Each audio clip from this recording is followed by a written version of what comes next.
Welcome to another episode of Talking with Kevin and Son. This is brought to you by RMK Productions and the 10 United Podcast Network. And through the power of the story, our mission is to uplift, share stories and experience and perspectives using the framework of teaching, learning, and modeling. Our purpose is hope, helping other people every single day. And today, ladies and gentlemen, I am bringing you someone that is a friend, someone that is a inspiration to yours truly. She's an award-winning host, an executive producer with a 5-star rating for the TV show, Tina Ramsay Show. She's also a podcast host, so she is a sister to this industry. 300 million people worldwide follow her. She is also the CEO, founder, editor-in-chief, and publisher of Homeschooling Magazine, and so much more. Ladies and gentlemen, I want you to sit back, relax, and open your ears and your hearts to listening to my sister from across the way, Miss Tina Ramsay. Welcome to the show. How you doing, Miss Tina? I am doing amazing. Thank you for having me. No, thank you for being and honoring us with your energy, your power, your passion. I mean, we've talked a couple of times, and I've learned so much more about you. I've shared some things about me that most people don't know, and I'm hoping that we give a sneak peek to who Tina is before she became Tina Ramsay, award-winning talk show host. And I'm hoping to inspire another little girl that wants to be the next Tina. The same way we're inspired by Oprah and, Denzel and, Mr. Bozeman and a lot of other people that look like us that dreams big. So I'm hoping that we touch someone at the end of this episode. So I want you to sit back and relax. And I want to take you back to someplace you probably have not been in a very long time. And be my guest, you've probably been there talking and sharing your experience. But you are now today a junior in high school back in your hometown. And right now I'm walking through the hallways and I'm going past some of your classmates, some of your best friends. If I were to ask them today, who is Tina Ramsay, the junior year of her high school, who would they say Tina Ramsay is? And what do you think that they would say as to what you have become? That's a good question. Now, I have never been asked that before, so this is good. I know. Junior high school, let me go way back. Let me see. Yeah, 10 years. 10 years go way back. No, you better double up on some of that. I'm going to tell you, you look very young. You look very young. No. I've been out of school 20 years. So, wow. I'm going back to middle school. My uncle was a middle school science teacher. So therefore I couldn't get out of line that much because he always made sure he took a look at all report cards, talked to all my teachers along with my parents as well. So I couldn't get out of line. But most ones in middle school, they will look back and they just would see like a bubbly girl. I was a part of the Double Dutch team. So we had competitions. I was on the band, one of the leaders on the band, teaching ones how to play instruments and going to different competitions all over, winning first place. And I love music because music was an escape for me. I'm an only child, even though I'm amongst many people, and a lot of people call me sister. A lot of people call me auntie. A lot of people call me these names and very endearing, but honestly, I am an only child. And so my parents raised me to not be an only child that always thought about oneself. So they kept me involved in a lot of volunteer activities and made me share everything I had. Even if we had more than one thing, I would have to share with all my cousins. I had to share with everybody because they wanted me to operate in servitude, being grateful, and not thinking too much of oneself. Now, I didn't understand it back then, but now I'm grateful that they raised me in such a way because many times when people meet me, they were like, "You're only child?" And I'm like, yeah, yeah, there's no more Tinas. That's not a brother or a sister. It's only me. I'm the first and the last, you know? And so So going back, I was always that girl that was very studious, loved playing music. I sang a lot, did a lot of fashion shows and competition, and I just love to smile and make people laugh. I was that girl that can help you study and also make you laugh at the same time. Teachers actually came to me for advice, which was, they said I had an old soul, and children came to me for advice. So I would say that confidant, that everyone, when they knew they needed a safe place, they would come to me to talk, to laugh, to cry, and they knew that their secrets would be safe with me. That's all right. Parents, mom and dad, I take it they were in the picture from day one? All the time. They still are. Yeah, Right. they're still together to this day. If I was to ask your parents who was their favorite child, who would they say? It's only me. So they have no other choice. It's only me. But let me ask you this. All right. I always say, especially when I'm talking to young men, especially young men that are bringing children into the world, your father is the first man that you learn to love, and is normally going to be reflected in your choices when you come to partners in life or your husband. Your mother is the person that teaches you how to be a woman, how to educate yourself, and how to be strong. All right. I gave it a very short abbreviation of the impact that most parents are supposed to have on the child.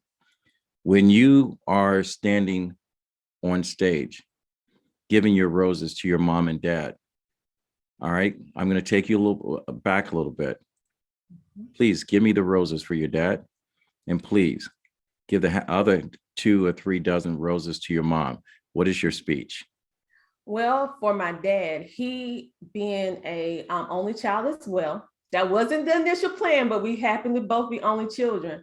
My dad always wanted to make sure that, because he didn't have his dad, his biological dad in his life, he wanted to always make sure that any children that he had knew that they was valued, knew that they was worthy, and knew that they was loved.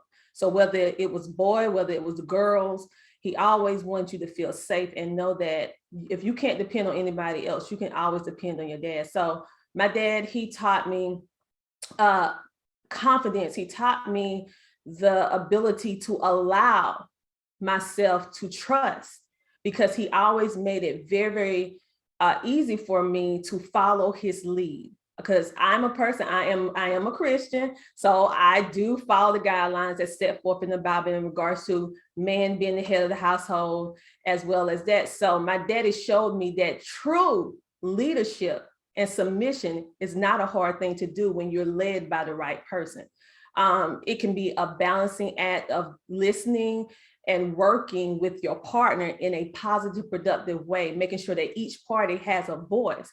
And so when I saw how he operated with my mom over the years, she always had a voice. And most of the time, yeah, when it was beneficial to the family, he went along with her on different stuff because it benefited with the family. But when I also saw him take the lead when he felt like, no, this is not the direction the family needs to go. We need to go this way. I know you feel strongly about this, but follow me on this and I'll explain to you why. And she was able to follow his lead. And so with me growing up, leadership, headship, I want everyone to know that the true Black man is not the stereotype that you see on these movies. Amen. And these TV screens where they're not there for their children. That is a small percentage of the Black experience.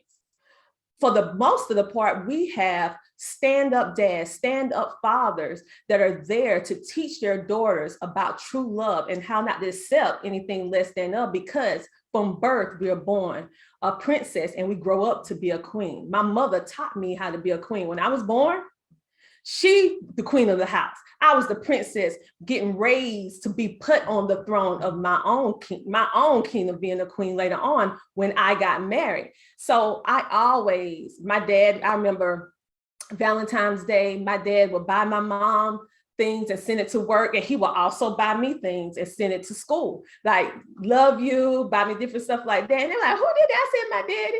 They was like, your daddy, my dad don't never give me. I'm like, my daddy always buy me. He buy me a smaller version of whatever my mom had. So I always felt special. Now, as for my mom, she taught me the grace of true submission in a positive way, not the way that we see on media where a woman lose her voice. She taught me how to navigate, how to nurture, how to love, how to balance budgets, how to handle your role position in a dignified and classy way, that you did not have to show everything that you have to offer. Leave it to the imagination and make that person want to find out more. But if you already have it all on the plate, they don't have to. So she taught me just how to be a woman, how to be a graceful woman, and how to have fun too, my mom and dad, because we all dance and we all sing. So they knew how to have boundaries and set limits, but also, and they were strict in some ways, but that strictness was just as a benefit to nurture me, to protect me. And as I grew older, I realized those rules that they had in place was not to hold me in, but to protect me and also teach me how to walk and maneuver myself in life and how to speak with respect when I'm speaking to men, when I'm speaking to women, when I'm speaking to my elders, when I'm speaking amongst children my own age, how to have helpful, healthy conversations with my peers and everyone around me. So yes, I was much older than my years because my parents instilled in me that wisdom from a very, very young age. I didn't appreciate it then, but now as I grow up, I'm like, wow. And so I do the same thing with my children as well, and take it up another notch in various ways, because they laid the beautiful blueprint for me in regards to everything it is to be a woman, everything it is to see what a real man is, to see what a real woman is, and show how to work together where no one loses their voice. So I appreciate my parents so much. Well, that's all right. So you just brought up family. So we're going to fast forward to present day life. All right. Husband, children, boys, girls, lots of them. No, I just have to. You just have to. I just did one more better than my parents. One boy, one girl, or both? One boy, one girl. They're actually 16 and 17 now. My daughter graduated high school this year, and my son is in the 10th grade. So they have their own voice. I raised them to know what respect is and what it isn't, what is emotional abuse versus verbal, because many times we think about physical, but it's a lot of different things that children can endure from an emotional, from a verbal situation that they're not privy to understand. Oh, this is not a good friendship. This is toxic. So I teach them things that normally a parent wouldn't teach them, because the world that we live in has made it such that I have to teach them things earlier, especially having a young Black male boy, helping him to understand that why he can't wear a hood in certain places, why he can't have his hands in his pockets when you're in certain areas of town, because of the stigma of the color of our skin, even though you're a well-rounded law-abiding citizen, but everyone will see you as such. So, but also not letting that take away your dignity, your pride, and you being a young man. You deserve respect, okay? And so, but of course, the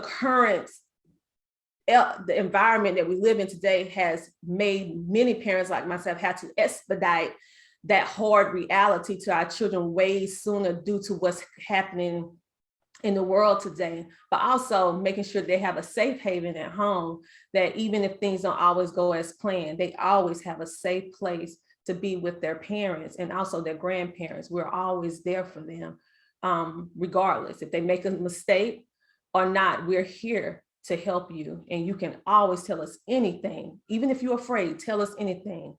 We have this no judgment policy in our home, where if it's something that you can come and they're like, I just need you to listen, and I listen, and then we find realistic solutions to that problem and work through it as a family.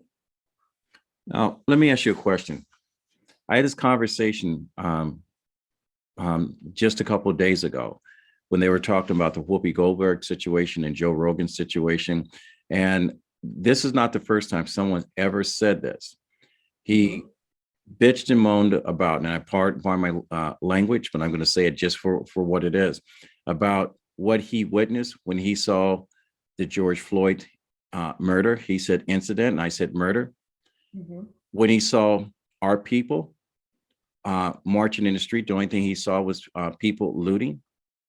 And then he turned and told me, he goes, "You don't fit in that category." And I said, "Why?" He goes, "Because you're educated." Amongst our people and amongst other people, they look at our successes and our current environment. And for some reason, I don't know if you experience this, but I know I've had to have this conversation with my sons, and it's broken my heart because everyone thinks that we have come a long way, and I think we've fallen behind. When you're explaining to your children that live a life of privilege, not only a Black privilege, they live a life of privilege in life itself. And we're trying to teach them and share the education we had through the experience. Because, you know, back on our time, this having this platform was non-existent. To have access to media, and we'll talk about our position in media. I know how I feel breaks my heart. I don't know how it feels coming from a woman that has a heart and has the ability to bring a life in the world, because that feeling is much deeper when you have to have a conversation that says, this is your reality, but explain to me when you sit down with your son, being a Black male with great potential and access to great opportunity, what his responsibility is and what he needs to understand how to navigate this system. And then in the same breath, have that conversation with your daughter. Is it just thinking about it makes me emotional, because for the fact when you raise your children to love everyone and to have the harsh reality that everyone will not love them back, not because they did something to them, just because of the way they look. And so my son is very fair skinned. So in our culture, we'll say light skinned. Okay. Right. So it puts him in a different category, not only amongst individuals that don't look like him, but within our own culture, because we have the color dividing within our own biases within our own culture. So he's light skinned, which means the lighter you are, the more opportunities, sad to say, you can have, because your skin is more fair. Now my daughter is more brown. She's more like a pecan complexion. So having two children, one a male, one a girl, one more dark than the other one, and having to explain the difference of why this may possibly happen is very, very perplexing to me. However, I knew that I had to address these topics, helping him to understand, yes, your mom is in media, so therefore things that you want to do in media, I have access, I can help you. However, when it comes to you working with other people within the industry, sometimes you will not be able to get your pinky toe in the door because you are a Black man. And then they read the Constitution. I teach them the U.S. government and the Constitution, right? But Mom, this is what it says. I said, that's what it says, but that's not always what happens.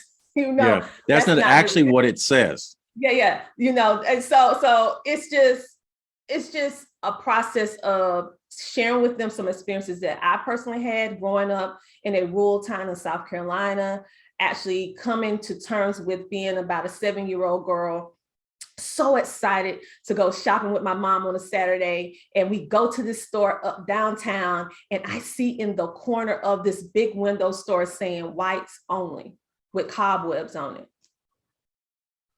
And I'm like, Mom, can we go in here? I'm saying yes. I said, Mom, on the sign it says whites only. She said, oh, that's how it used to be, but it's not like that anymore. I said, I don't know if I want to really go in. And she said, I want you to go in to look and see what your aunts, what your family members could not see. I want you to just go see what it is, so you will never be curious again, because they can't tell us not to come in here anymore. They might not want us in here, but listen, I want you to experience it. So, because perspective, we think they had something better, you know. So I walked in the store and I looked around and I took everything in. And I was like, this is not really anything special. I like the stores that we go to a little bit better. And she said, see, they have the same clothes we have, the same different stuff like that. So I'm just like, but why was we closed out? And so it's just a whole lot of different questions. So telling them not only from what they read in books, but real life experiences from myself. My dad would share with them how he was in a segregated school, and how when they start integrating, how the blacks was on one side of school and the whites was on the other side, and it was about to be a riot. It was just a lot of different things growing up in a small town, and how even a public pool, once they went integrated, they actually closed the pool down because of a black child got into the pool in our local town. So when my dad was small. And so just knowing all those different things and putting our family history on it, and also showing them the progression of our family from being, from slavery all the way up into being uneducated for a long time, being able to just go to school for maybe to the 3rd grade, and how just my oldest aunt, she was the first person to finish high school. She was the first person to finish high school in our family. That wasn't too many generations back, and so seeing that for the most part, a lot of our relatives on one side of the family was illiterate for a very, very long time. You wouldn't never know it because they could fix anything. They did so many things you wouldn't never know. But then going forward to now having a girl, just helping her to understand her worth. And no matter what anyone says to her, she is valued. Helping my son understand his worth, and helping them know that they can always have some comfort coming back home, but also teaching them the right and wrong treatment in corporate America versus being a business owner versus being a citizen, versus how to identify when it's not safe, to the best of my ability, with the experiences that I have and with the documentaries that we allow them to watch, to see the real part, not the lollipops and the happy rainbows. Let them see it, because the time that we're living in now, they need to be self-aware so they can be prepared. And I hate that, because it takes away a lot of our children's innocence way too fast. But it's the time that we're living in. We don't want them to be unprepared. And so I cried when I told my son, I was like, okay, you can't wear your hoodie. But why? Okay. And I was like, well, okay, let me explain you what happened. And so just understanding that something as simple as a garment can cause you to be shot if you're in the wrong place at the wrong time, especially in a Southern town. It's difficult, but it's something that we have to attend to and deal with, and deal with the head on, and don't be fearful about it to the fact of inactivity. It makes you a little uneasy, but for the most part, we can't allow that uncertainty, that unrest to stop us from letting our children know these things right now, because if they don't get it from us, they're going to get it outside, and we want to make sure they understand their rights at the end of the day. So especially as a Black man, whether you're fair-skinned or not, it's just very perplexing time that we're living in, put it like that, for anyone of any person of color. It's a very unusual time. And I have to agree with you. It's a hard time, especially for those of us that have experienced hard times in this life, and thinking that because we have gotten our piece of the rock and overcome what most people call our struggles, we're just calling our piece of life. I know if your life is anything like my life, it's a crossover between one world versus another world. Mm-hmm.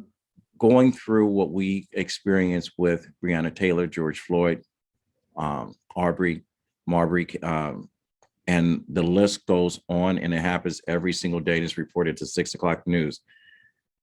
As Black podcasters, as people that are responsible for conversations in the media and educating people, I say this all the time, and I'll close my show with education is not designed to make you comfortable, it's designed to make you think.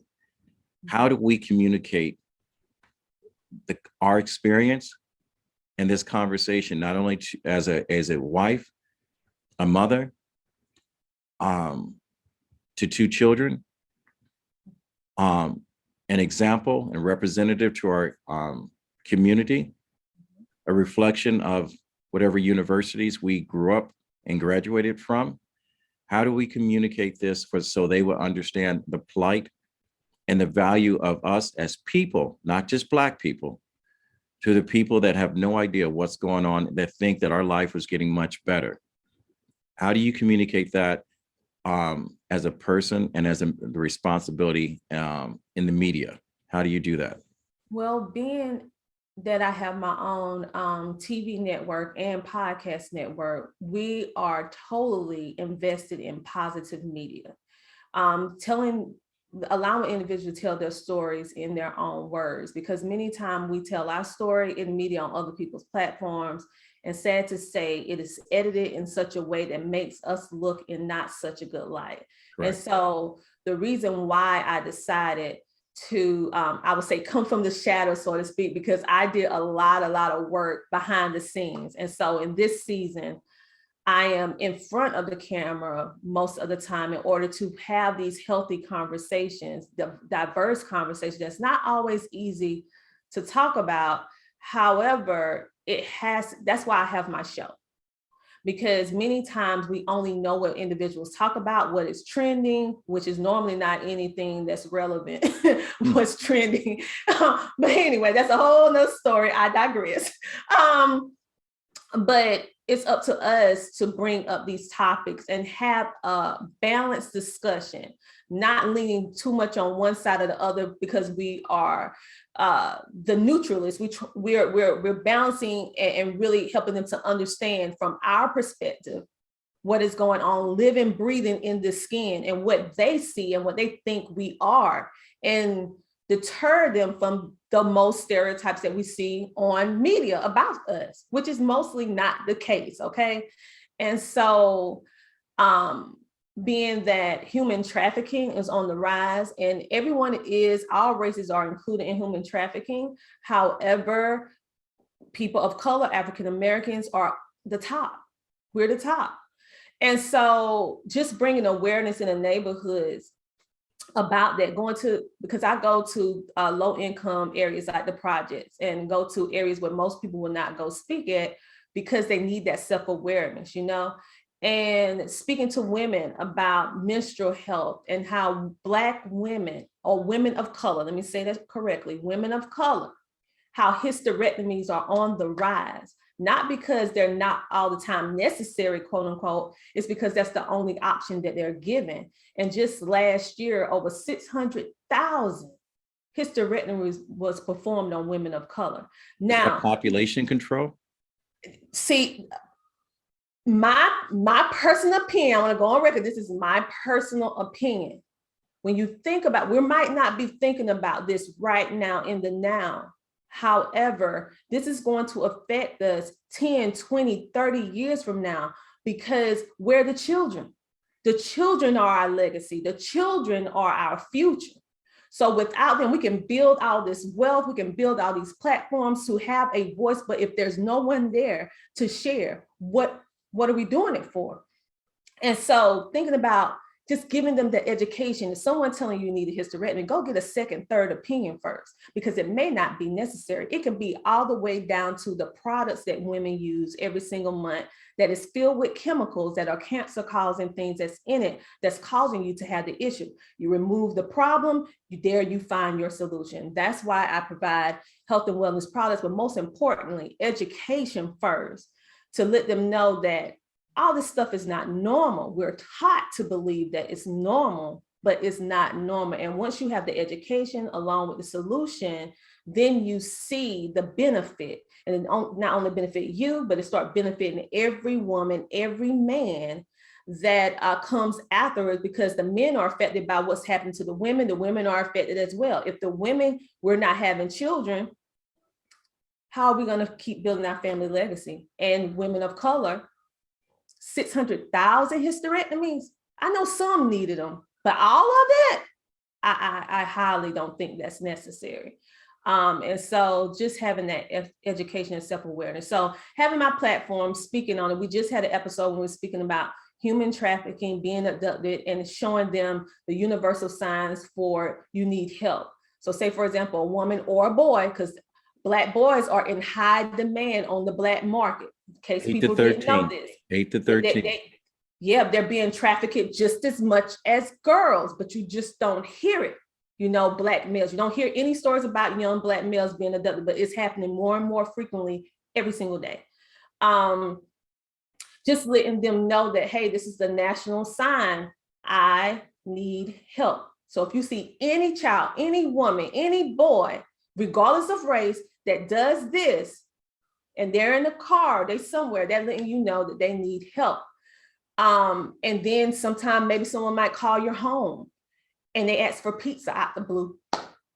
Well, that's was what one woman did when she called 911 after being, experiencing domestic violence. And then the 911 dispatcher actually called on that she was trying to tell them that she was being abused and she needed help. And they caught on to it and sent someone, and it saved her life. And so just bringing self-awareness to different things like that, so that we can protect ourselves and so that we'll know that these things are available. A lot of these services are available for free. Having these safe havens are available for free for a lot of cases, and the education is out there. We just have to direct them to the resources. So I use my platform to not only provide a platform for entrepreneurs to share what they do and why they do what they do and their products and services, but most importantly, for us to control the media, where we can share our voice, our purpose, our mission in our own words, unedited, coming from the source, that business owner, coming from that victim, so they can share their authentic self and don't have to worry about their story being mishandled. And that is the primary reason that I reached out to you.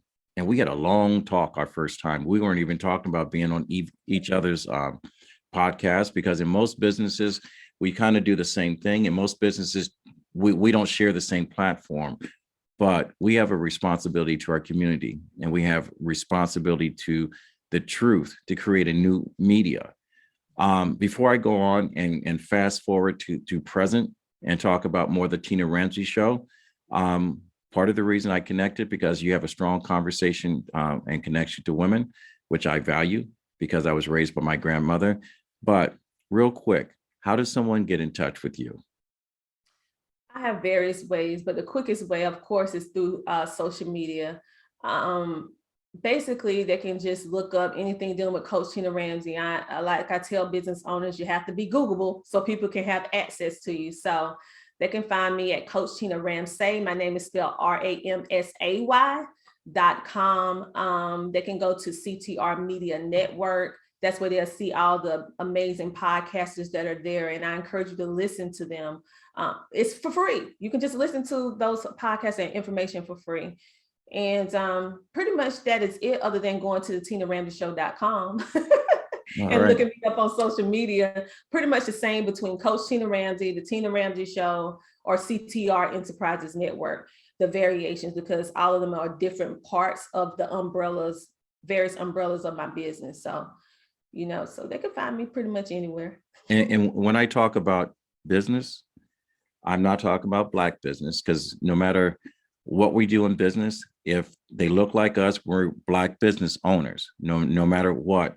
But I'm going to tell you, someone that is taking care of business is the Tina Ramsay. And I will tell you, sister, I'm so proud of you. Now, looking at the business of podcasting, all right, I have to say, I sat in a room with 1,500 people during COVID. Somehow they forgot I was the only Black person in the room. And the conversation, when they were talking about business and opportunities here in the United States, the conversation came just like this. If you want, he says, $8 billion that are left in the United States that are unaccounted for. And a long dramatic pause came along. And then he says, my advice to everyone in this room, he says, invest in Black. And he paused again. He says, and I'm going, all right, I'm doing the right thing. I just launched my podcast. And he says, because they like shiny things, they are consumers. Never did he say anything about us being in business. When I realized Black podcasters, male or female, is the untapped market according to SXM Media Radio, the research. It is growing.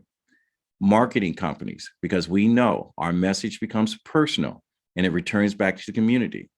Instead of attaching a celebrity to a brand and thinking that we're going to be foolish enough because someone drives a Lincoln that we're going to drive it. No, we're going to connect to companies that market to our community that are actively involved in giving back to the community.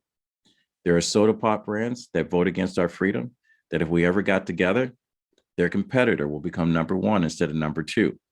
We just got to educate our people on how to become number one and realize our value. As a Black female, as a business owner, as a successful podcast entrepreneur, tell us about the Tina Ramsay Show. Okay, so the Tina Ramsay Show is all about motivating you, sharing knowledge, having upbuilding conversations that are centered around business, wellness, and life. And so we introduce you to some of the most amazing entrepreneurs, influencers, and celebrities that are making a positive impact in the world.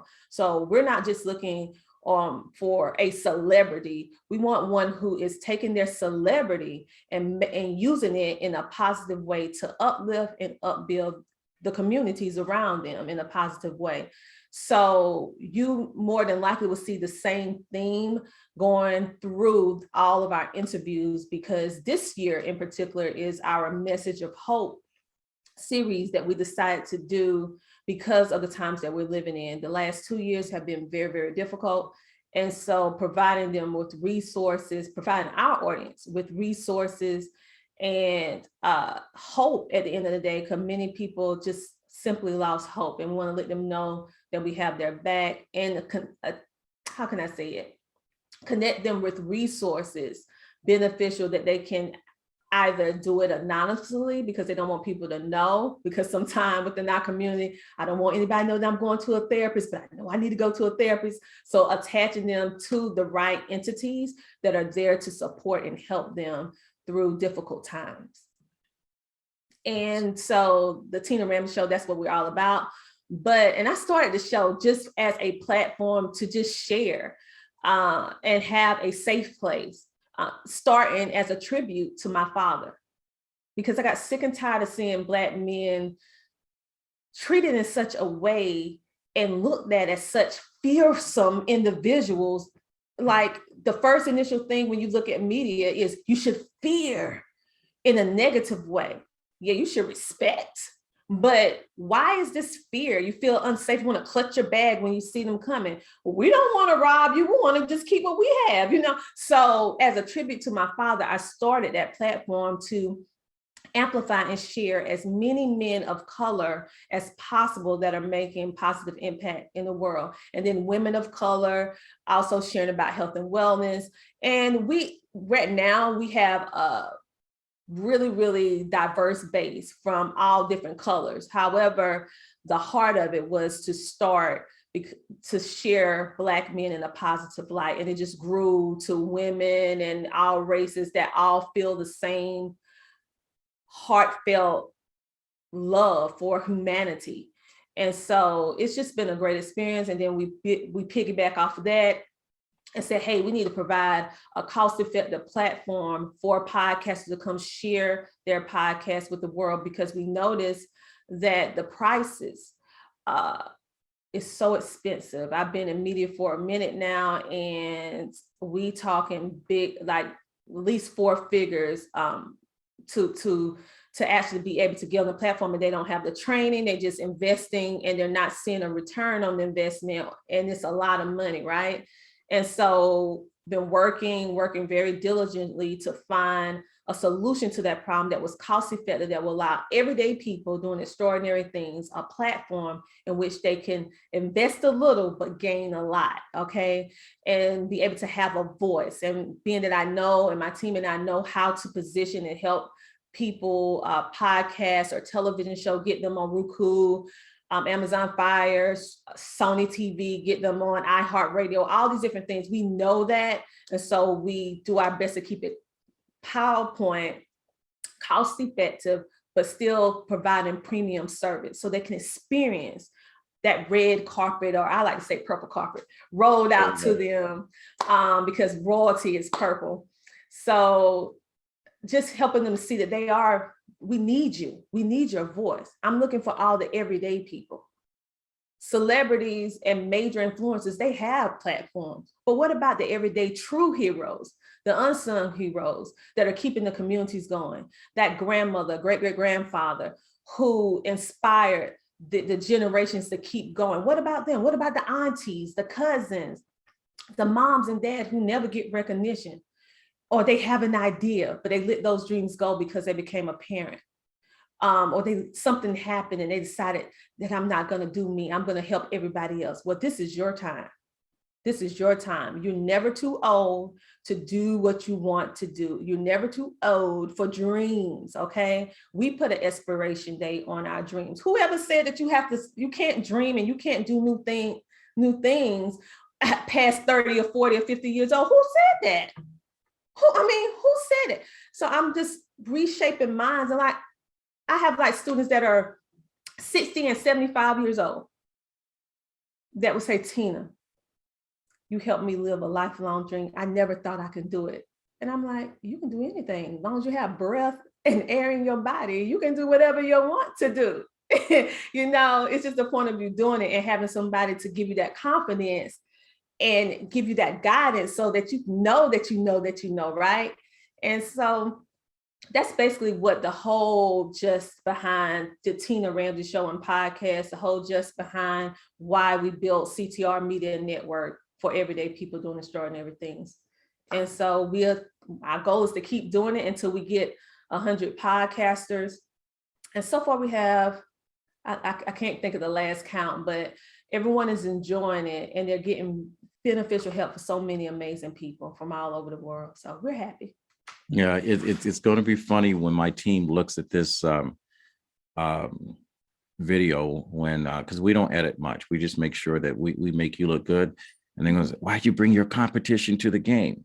I said, she's not my competition. She's my sister. She's my sister. We do the same thing. We're having the same purpose. And I always say this, and I actually was working on a book, my next book today is No One Can Do This One Thing Alone. And for what our listeners are taking away from this is look at the two people that are having this conversation with you. And I'm going to tell you, okay, there's 241 million people in the United States, 8 billion on this planet. And I say with a great deal of respect, great deal respect, admiration, is that 350 million of those people worldwide tune in to the Tina Ramsay Show. All right. So one more time, how do people get in touch with you? They can go just like to the TinaRamsayShow.com. That's RAMSAY. They can go to CTRMediaNetwork.com. They can also go to CoachTinaRamsay.com, all of which are, like I said, I have one business that have an umbrella of different services for business owners and regular people. We even help you with homeschooling because I have been homeschooling my children 10 years now. And so I use that education. I am also the co-founder to the largest Facebook group for homeschoolers of color. Right now we have over 11,000 homeschoolers worldwide of color that's in that group today to provide support for them and just be a safe haven. And we also have the Homeschooling Magazine, all of which you can look up on issues, and you just put in a search in CTR Enterprises Publishing, and you will not only see my magazine, but you will see a conglomerate of other magazines as well, because we believe that true power is not when you on this thing by yourself, is when you collaborate and work with others. And so that's the only way personally that I feel that we're going to make it through this, if we learn to come together and stop looking at each other as competition, but looking at each other as a resource to build and position not only ourselves, but the generations that's coming behind us. And so that's why I love what you're doing. And I'm going to bring you on my show because I need them to know there's another podcast that you need to be hopping on. Okay. It's not just Tina Ramsay. It's a whole lot of us. And we can build our own visibility networks all over. So it's enough room. Literally, it's enough room for all of us. Come on now. We gotta stop that scarcity mindset. It's enough room for everybody. What's for him is for him. What's for me, and what's for you is for you. No one can take that. You are the original. There's no other Tina Ramsay but me. There's no other Kevin but Kevin. You got it. We may do the same thing, but we bring our own specialty uniqueness to it, okay? So you're going to get something different from each one of us. And so I just simply love meeting like-minded individuals. We far and few in between. We're very far and few in between. I'm like, people, come on, my people. We have to stop fighting against each other and working together. We can't do this. Wall Street, virtual. We cannot do this life alone. And solo is not the Jacksons. The Jacksons always are going to have Michael. All right. Yes. So you have to remember that. Tina, my sister, if you had one ask, and you knew that it could come true, and I will say this, I'm approaching almost my 100th episode, and I've had a half a dozen people who put their dream out there, and I'm going to ask you to ask big, that came true. My listeners, our listeners, have a higher call to action than most people. They don't drive by an accident, they stop to help. And we have some people out there that are in very powerful positions that listens to both of us. I need you to sit back. I want you to inhale and I want to exhale. And I want you to ask. And when I ask you to ask, I'm going to tell you to ask big. All right. Don't ask for a seat, to have a seat next to Oprah. I'm going to put a chair behind her and say, wish granted. All right. Ask in great detail. Tina Ramsay, go ahead with your ask. My ask is for all of us to come together to support and come on the CTR Media Network podcast platform. My goal is to make sure that all of us shine, and my team and I. And so I want to be known as the #1 Black woman of color that has the largest, most productive, insightful, resourceful podcast network on the planet, that people know they can come to get homeschooling, business, education, life tips, whatever the case may be. They know that they have a one-stop shop of a conglomerate of amazing people that are all sharing and building each other up along the way. So I want to be known for having the #1 podcasting network. All my heart, all my tenacity is going behind this podcast network, because I know that at this time, this is my purpose. Because the way things are falling in line, it's only God that's putting this together. Because I was like, ain't no way, I'm losing my grandma, ain't no way. I can, and he's just maneuvering it. So, hey, you ask, you receive. I want to see this go to the full fruition and to be able to pass this along to generations to come, that they'll always have a place to be safe and to share their voice in their own words. And ultimately be able to not only do this, but do it with monetization, okay? Teaching them, because I also teach my podcasters how to monetize what they're doing. So many of us have these podcasts giving all this value, and we're not receiving any monetary benefit. And so I teach my podcasters on my network, not only how they invest a little bit on the platform to keep it going, but also how to take that and monetize what they do through sponsorships, through collaborations, through various different ways of monetizing. Because to be honest with you, podcasting can be very, very beneficial and lucrative if you know what to do. And just teaching them how to do it, because my goal is to teach 100 to build 1,000, and that 1,000 build 1,000,000. And I can just sit back and just watch it grow and flourish and build that true legacy that we all speak of all the time. And we do it from the comfort of our home. You never have to leave your house, not unless you want to.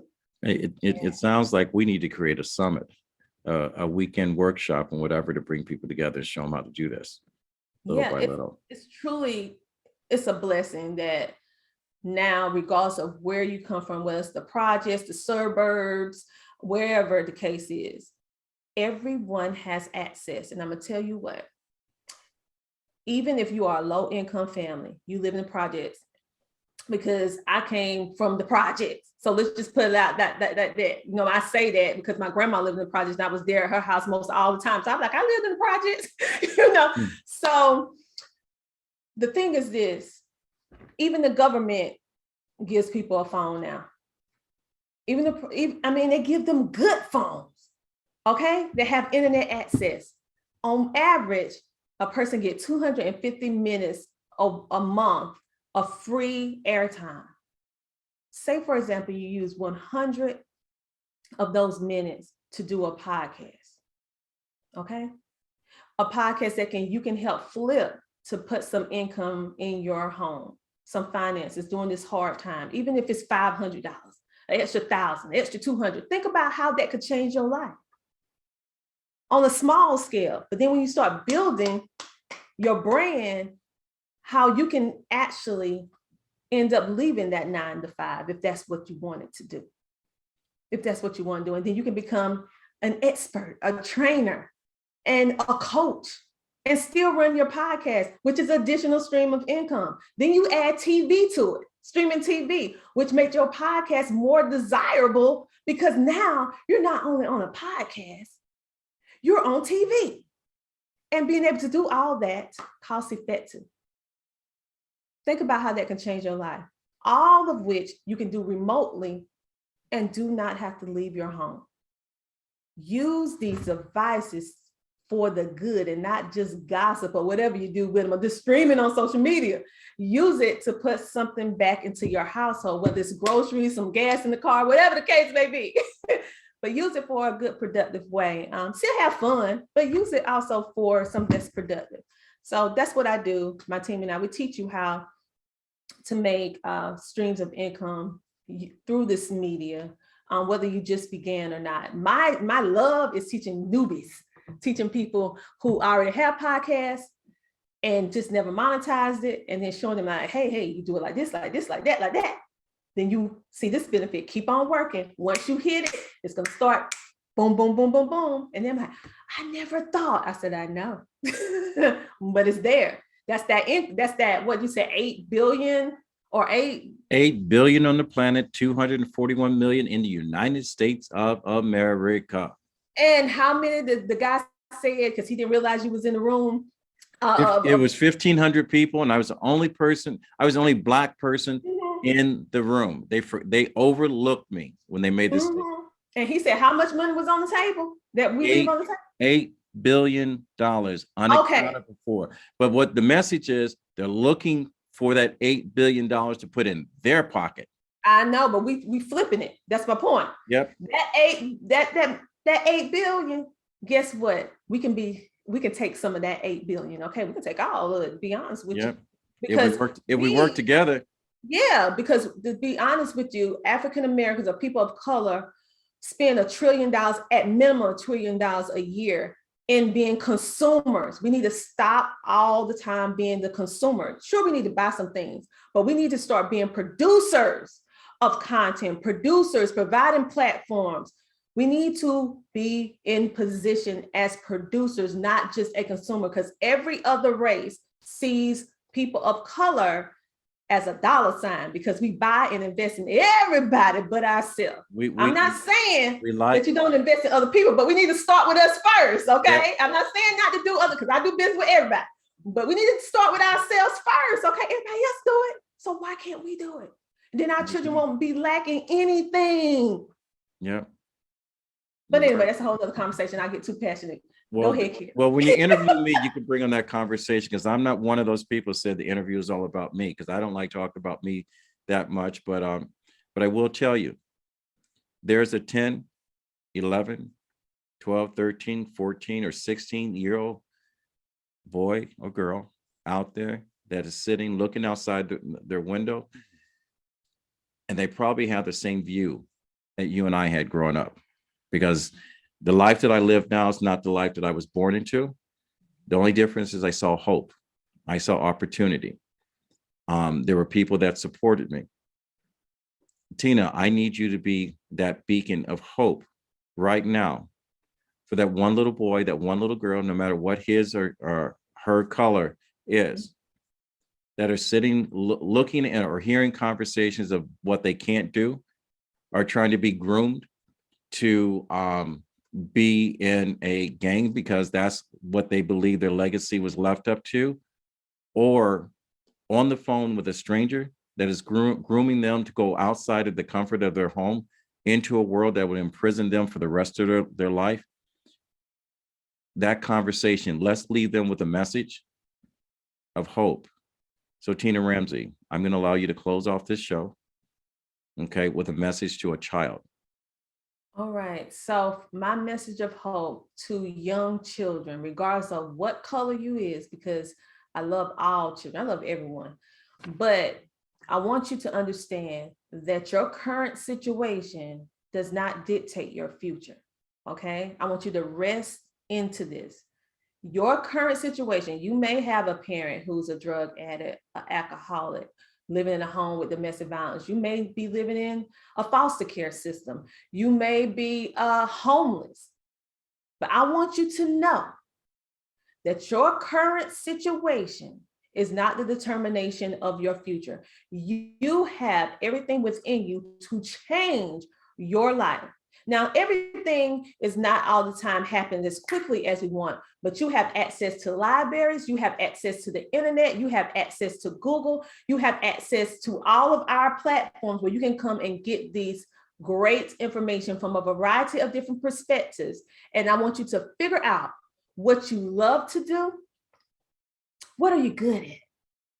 Are you good at playing games? Because a lot of you love to play games, right? But did you know that there are platforms that will pay you to play those games? Yes, they will pay you to play those games.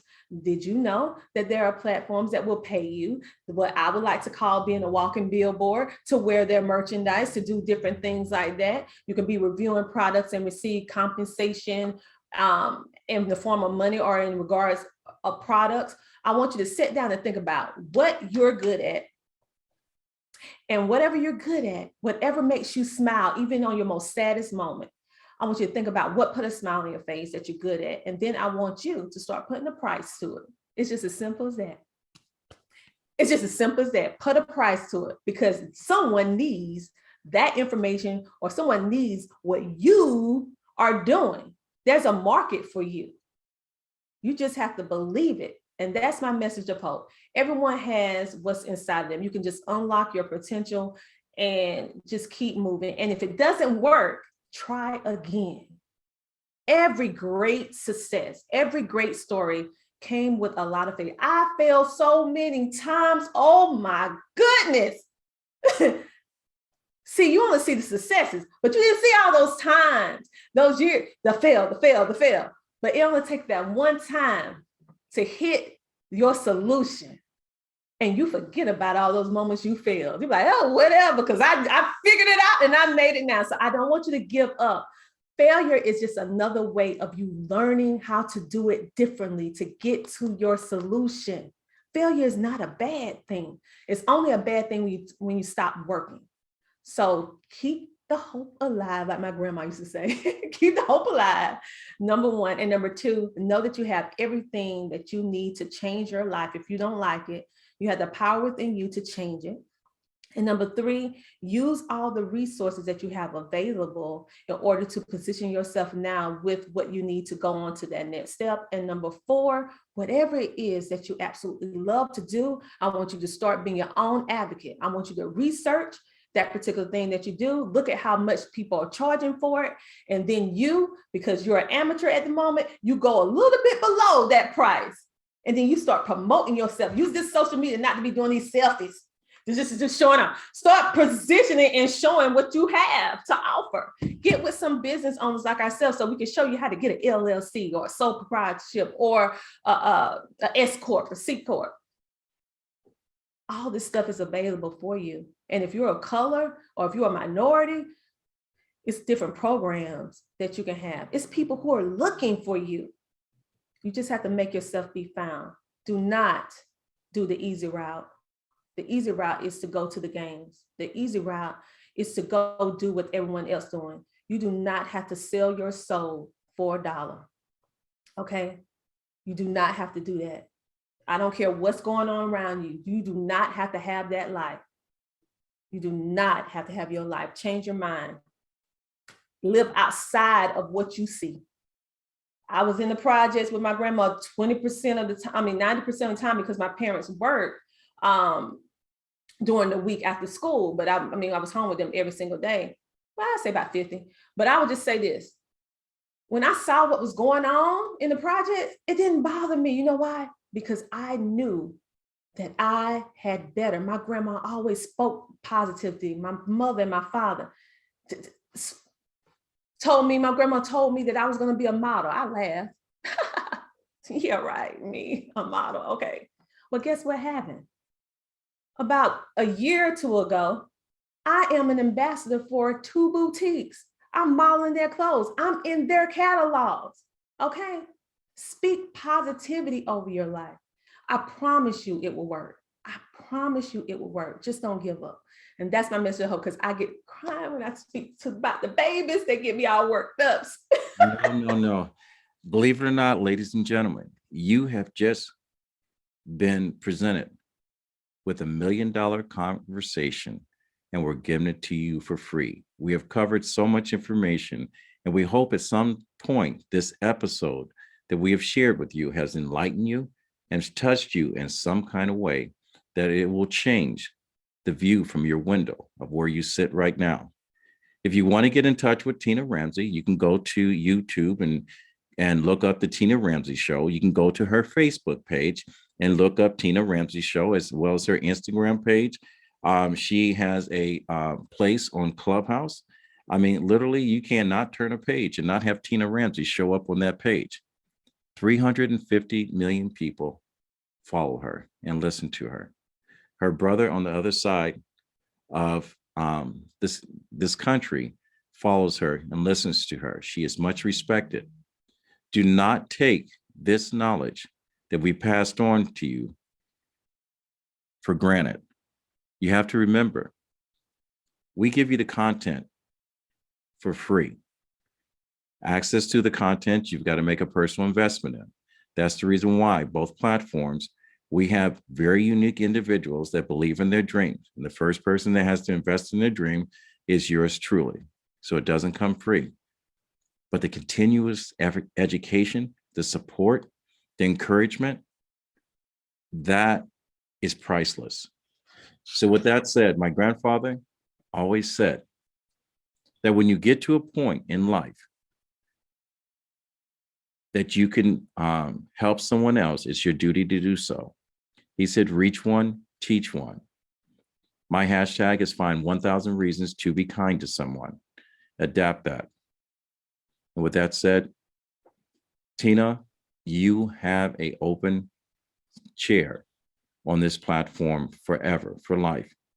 Matter of fact, I'm going to bring back 100 girls with curls, because I'm looking for someone to take that seat for 1 queen, 2 kings, where we showcase dynamic women that are doing dynamic things, that are positioning themselves in the community, that are giving back to young women, not just of color, but young women, providing hope.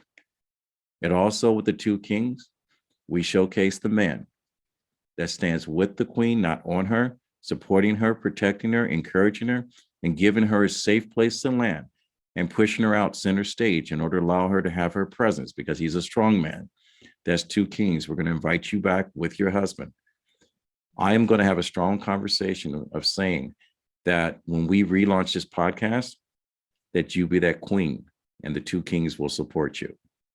So I hope that you share this platform, you share this interview, and I'm not hoping, this is going to go viral, because every educator that is trying to reach a child, and for some reason the government education is quite not reaching that individual, they play this at least once in a classroom to let some little boy or some young lady know that hope is alive and they have someone that will champion their dream. So, with that said, thank you for tuning in to another episode of Talking with Kevin and Son. And we fade to black, and we're out.